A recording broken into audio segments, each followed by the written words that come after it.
தூத்துக்குடி மதுரை தேசிய நெடுஞ்சாலையில் சுங்க கட்டணம் வசூலிக்க கூடாது என்று நேற்று மதுரை உயர்நீதிமன்றம் தடை விதித்திருந்தது. அந்த தடையை இதுவரை அமல்படுத்தவில்லை.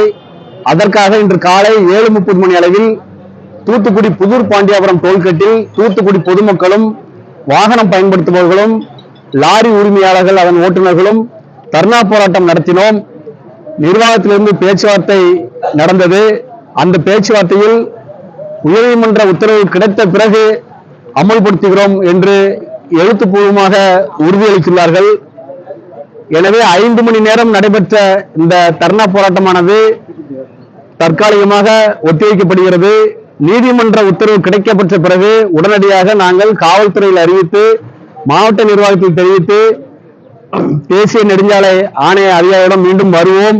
அப்போது உடனடியாக உத்தரவை அமல்படுத்த வேண்டும் என்று கோரிக்கை வைக்கிறோம். இல்லாவிட்டால் பொதுமக்களை திரட்டி உயர்நீதிமன்ற உத்தரவை அமல்படுத்த கோரி போராட்டம் நடத்தப்படும் என்றும் தெரிவித்துக் கொள்கிறோம்.